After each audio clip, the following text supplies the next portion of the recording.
Welcome to the Thin Blue Line Outdoors. My name is Colton Johnson, and I'll be your host. I'm one happy hunter right now, man. Alright, guys. Here she is. Here at the Thin Blue Line Outdoors, we have three goals. Show you a good time, I just shot him. teach you something, planting some clover down, and lead by example. It's looking good. Great though. Congratulations. Thank you, sir. If I can accomplish one of those three, that's a win in my book. Thanks for listening. Be safe out there.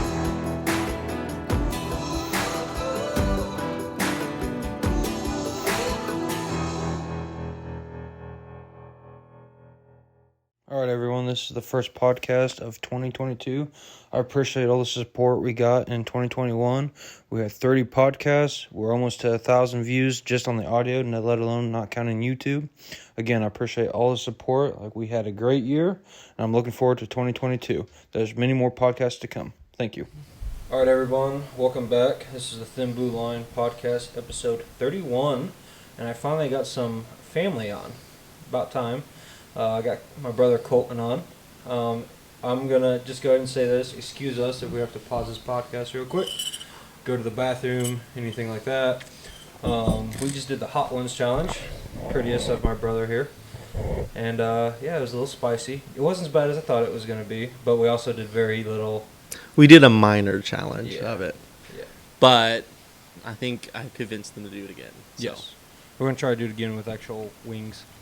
So see how long they can hang in there. Yeah, probably not a lot, but we're going to try and go from there. But, yeah, anyway, Colton's on the podcast. We're going to kind of break down his season.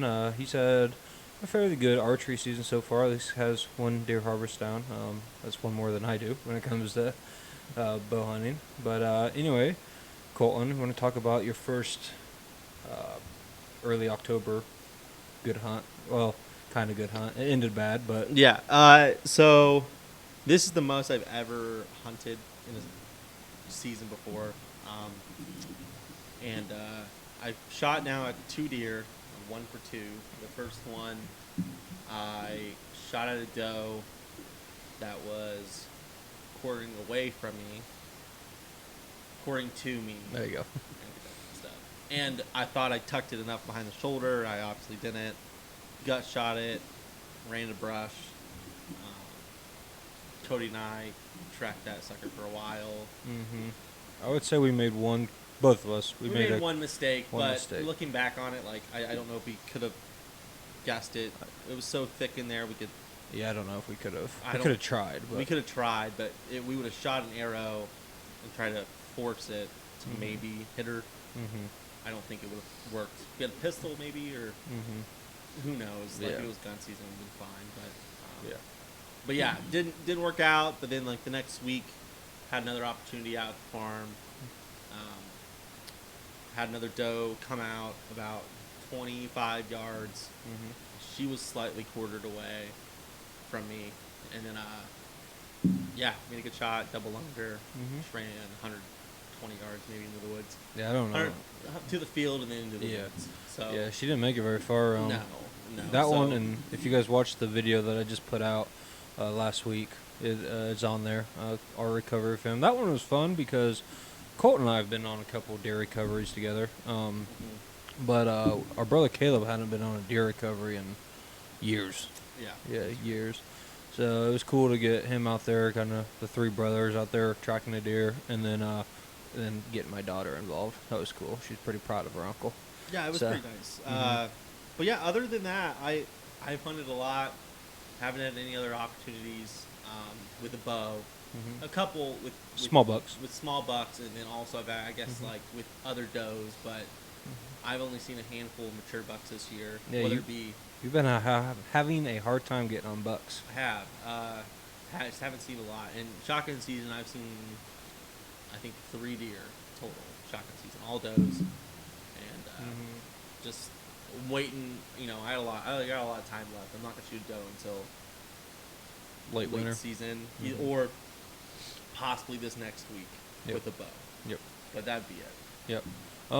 So number one, if you kind of want to, but I don't know if I actually introduced him or not, but this is my brother Colton Johnson. He's the middle brother. But Colton, you want to kind of explain what your career is? Yeah. Kind of, sort of. Yeah, so I graduated with an environmental stewardship degree for undergraduate, and then through some stints with the Nature Conservancy, um, and then also with another nonprofit. I ended up getting a job working for an organization in northern Illinois, northwest Illinois, up by Wisconsin, and I did land management, habitat management work for private landowners, government agencies, and other nonprofits. Did that for a couple of years. Went back, got my master's. Worked for the Army Corps of Engineers this past summer, and then I finished my master's in 11 days. I technically could graduate, and then after that, I entered into the federal program for my internship. Then get you hired on somewhere. So I'll be somewhere either around here or who knows. Working for the Army Corps. I'm hoping he ends up in Alaska. Me too. So But the odds, I haven't seen anything come open yet, which is it's a good thing. But the odds of that happening are low. But if the opportunity presents itself, I will try. Sweet. Yeah. And if you're wondering why I want him to go to Alaska so bad, is in Alaska if you have first blood relative, which Colton would be my first blood relative, a lot of animals you have to have guides for, outfitters, and you can bypass the guide and outfitters if you have first blood Takes relative. a year and a half though. Does take a year and a half. Takes a year and a half. Takes a year, I think, for residents. A year and a half for for family and whatnot. Yep. So I'll be traveling to visit my brother. Just happens to be hunting season all the time if he's up there. Yeah, we'll have to. I'll become real popular, real quick for people. Damn right. But yeah, but no. Right now, I work for a private landowner. I'm not gonna say who. Yep. Private landowner that owns a very large, multi-million-dollar business up in mid-northern central Illinois, and I help him manage over 1,000 acres of property, mostly prairie, native species, lots of endangered stuff. Would you say prairie is probably like your specialty? I don't know if I would say that. I would say maybe prairie, like knowledge-wise, my specialty, but I would say like my main specialty is like forestry work. Yeah. Is like the actual physical stuff. Chainsaws, felling trees, and all that stuff. And but yeah, a lot of prairie there. And I have it worked out with him. I usually work during the day, hunt during the evening. I've done that the last 2 weeks. I don't know, maybe 7 or 8 times now. Yep. All this next week I'll be out there, and then you and I might be doing a quick little trip out there. Then the following week after that. Yep. But Yep. And then one thing to kind of go off that, because you've got a good relationship with this guy. The guy has given you permission to hunt it. Yeah. So, I have permission to hunt through him, and I have access to like 400 plus acres. That's just me hunting, but it's difficult because it's like we said, like treeless. Treeless.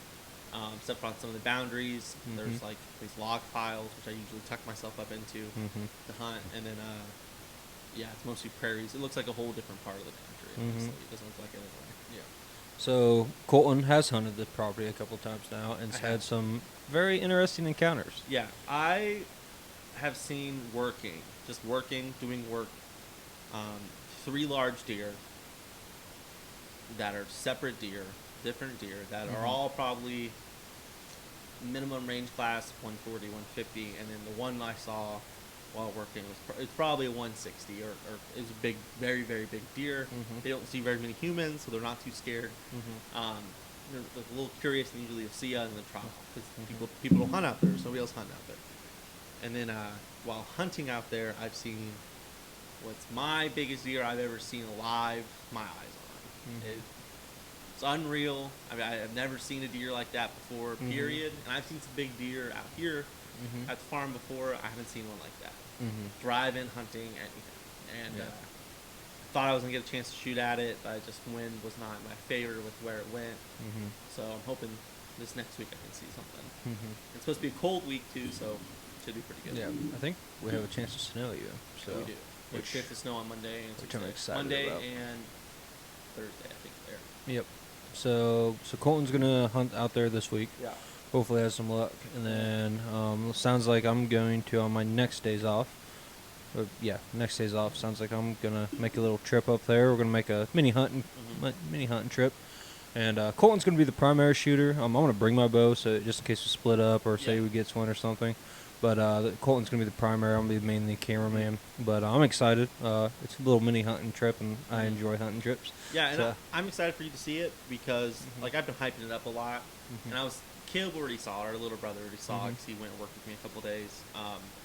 It's beautiful out there. And it looks like you're, like, in Colorado or something like that. And, you know, it's good 800 acres in that one spot. So it's Colton and I talk about land management a lot for several reasons. Number one, so I actually majored in environmental studies with a minor in criminal justice. I wasn't for sure at first in college whether I was going to the law enforcement route or conservation route. Actually, all my internships and stuff I did was actually more on wetlands. So Colton went a different approach, but Colton, I feed off him a lot because everybody knows I own the family farm now. I own part of it, 60 acres. So if I have any conservation questions, a lot of times I have a general idea, but a lot of times I'll feed stuff off of Colton, and so that's good. Hopefully you're gonna see Colton on a lot more hunts to come. Hopefully some more podcasts. I've been trying to get him on the podcast for a while now. Yeah, it's been a little bit. Actually, I wanted you to bring up last year, and we didn't ever get you in on your turkey hunt. That you kind of did a guided turkey hunt a little bit, kind of, sort of. Yeah, I would like to preface and say I'm not a professional turkey hunter. No. Any means. I've killed 2 in my lifetime. Which, when you were asleep. I was asleep, but I killed it. Yeah. You know. But yeah, I haven't killed very many turkeys in my life. I haven't went turkey hunting very much in my life. Colton was growing up, and like I did sports, but Colton was really deep into sports, especially football. And then like during turkey season, track. You know, me, I just did track for the side thing to get in shape for football. Colton actually was a very good discus thrower. I was okay. You were okay, but you were good for our school. I was okay. Yeah. And I did it for football. But I always did sports, and then when I graduated, I did college football, and then after college, I coached football. So that was a problem up there too. I didn't get hunt very much, and I coached track as well. So this is like the first time I've like really been able to get after it. But anyway, so we went to some public land at Argyle Lake State Park, which is over by Macomb, and I took a buddy who I met through grad school who's never. He's like hunted before, but he's never killed anything. We went out there. We went out and scouted the day before. It was day 1, first season. He had tags for it, and we got out there. I started calling. I will say I'm a good turkey caller. It's one thing. Yeah, no, you are. So I started calling. And I found them, and I kind of like went on the map where I thought they were, and I had a setup in the first spot. And I was kind of set there. I had him gobbling back to me an answer. I was like, you know what? I had a gut decision. I'm like, we're going to move to this spot on the map. It's like 70 yards into this other little field. And he's like, whatever you say. So we got over there. I had him set up, and I was kind of corner to him, like 30 yards away. And I was calling, and he texted me. They stopped calling him, like, I think they'd probably be coming, but I wasn't sure. And I had decoys in front of him, and he texted me because he had hay bales in front of him, like 50 yards. And then I can't see on the other side of them at this one angle. I can see a lot of it. Not. And he texted me, he's like, you see those heads? And I see it as I open my phone because my watch got the notification. I look up and I see 3 big toms running straight to him. I'm like, oh, shoot, here we go. And they come right in, and they came right on top of him about 15 yards. And they all kind of got spooked for a second. I called twice. And they stopped and kind of turned back towards me. He smoked the biggest one. It was like a 23, 24-pound turkey. It was a big bird. It was a big turkey. And if you go to my Instagram or Facebook, then Blue Line Outdoors, you'll be able to see that picture if you scroll back. But I think Colton, you had it posted too. Yeah, we had him posted, and it couldn't have been better. We were out there for an hour and a half. He never turkey hunted before. He'd only deer hunt twice, and it was done and over with. So it went as well as it could have went. So yeah, I don't think I had a tag for that season. I don't believe. And I felt like I just got up, and all of a sudden I get a text with a picture of like, dang. if I had a tag, I could have shot one right there too. Mm-hmm. We had tagged out because he shot it and they hung around still. Mm-hmm. And it was so early, and nobody else was hunting out there, Mm-hmm. which was surprising. We thought we got there early because there was people there. Nobody else was out there. We even went the next day to see, and there was nobody else out there. So Can't beat that. Yeah. Can't beat that. Lucky, really. And I'm gonna bleep out the name that you said, so everybody can just wonder where he was hunting at in Macomb, Illinois. But no, I'm just still bleep it out. No, so I don't know if your buddy's gonna hunt it again. So he can't. He doesn't live there. He doesn't. He lives gotcha. up by Chicago. Yeah, he was gotcha. just there. Ah, So. I see. I got you. Now I want more people to hunt it. No, well then Because we'll keep the name. They're like we had talked to one of the guys that works for the state there. Mhm, And he yep. even talked about not a lot of people deer hunt it, not a lot of people hunt it, period. And it's got like the largest largest standing oak forest in Illinois, I think. Really? Yeah, Dang. it's huge. It's beautiful. Yeah, it'd be a good place to deer hunt, especially with the oaks. We saw a lot of deer there. I bet. Yeah, I bet. So one thing I was going to talk about on this podcast, if you guys follow me on Facebook or Instagram, you guys probably saw that I got a deer finally. Took me quite a while, and it took me quite a while to get a buck on camera. A buck harvest on camera. So ever since I started the channel, I actually haven't got one. At least one of my deer, anyway. Just it's been a struggle. The season before I started filming, I had a great season. I killed a small buck that I thought was a doe actually at the time. I killed about 120 class buck with my bow, and just had a lot of buck encounters. I killed an antelope that year. I killed a bear that year, which that was on film, and then a couple more does. So I just had a great season overall that year. That's when I was like, yep, gonna start filming. And ever since I've had the camera, when it comes to buck hunting, I just have not been able to put it together, which I've had opportunities, plenty of opportunities. It's just I always make a mistake or just bad luck or something like that. So it was nice to finally put it together. And the funny story about this one, and Colton already knows the story, it's almost like a freebie. It was almost like Mother Nature is like, we pity you. Here you go. I need Mother Nature to pity me. Yeah, like here we go. We feel bad. Here you go. So anyway, this is what happened. So opening day Friday, I set my alarm to wake up at 4:30 in the morning.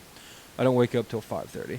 Colton is at my shop getting ready to go. Ready to go. Yeah, I'm walking out and he's like, "Running a little late." I'm like, "Yeah," because I was not hunting. I was not hunting the family farm that day. I was going to go hunt another spot because I had tons of big buck action. I actually had several bucks in bow range. Unfortunately, either I had too much brush, they were moving, whatever. Like I just did not get a good shot opportunity. Like this year I've done, in my opinion, I have not made a mistake on a buck.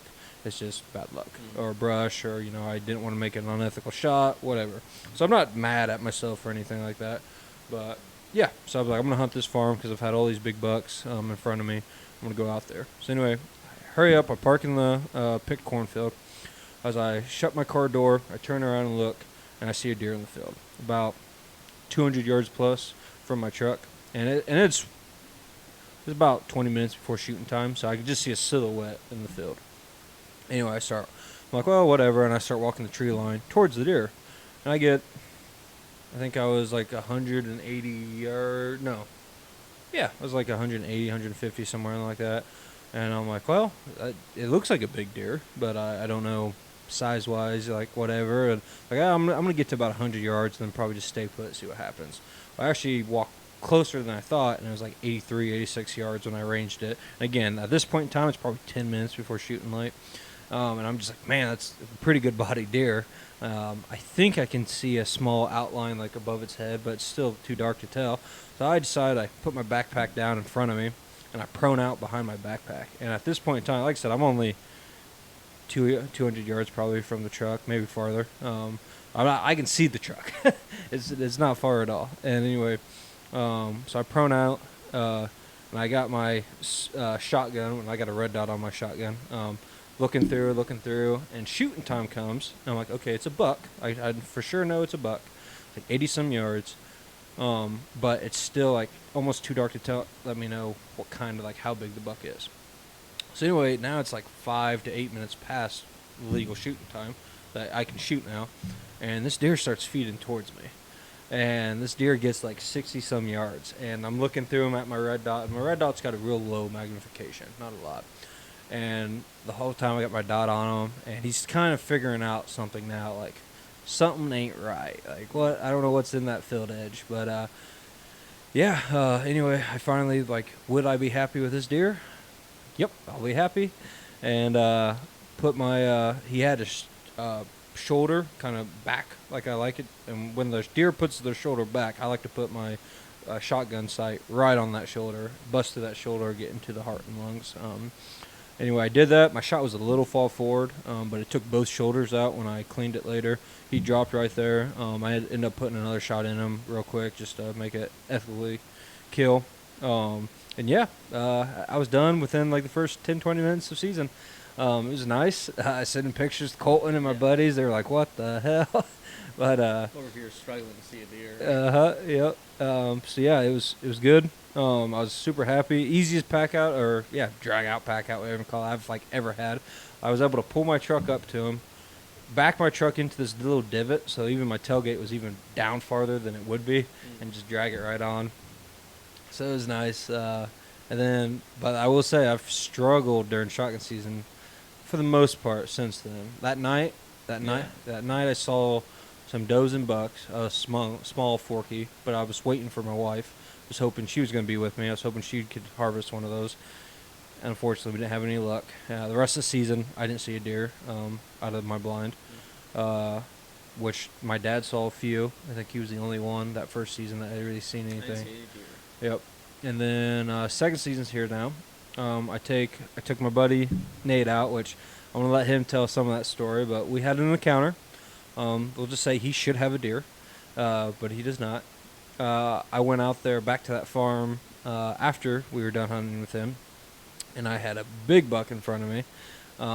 You'll see that on video. That'll probably be either on the next episode or the one after that. Big buck, but I don't have a buck tag for that property anymore for my gun, because that's where I harvested my buck. I do have a bow tag left, so I'm going to be chasing after him later on. Hopefully with that deer. And if I don't kill a buck, I'll be tagging along. Yep, Colton will be with me. I'd be happy. The crazy thing, Colton and I were talking about that deer. We think he's only 3.5.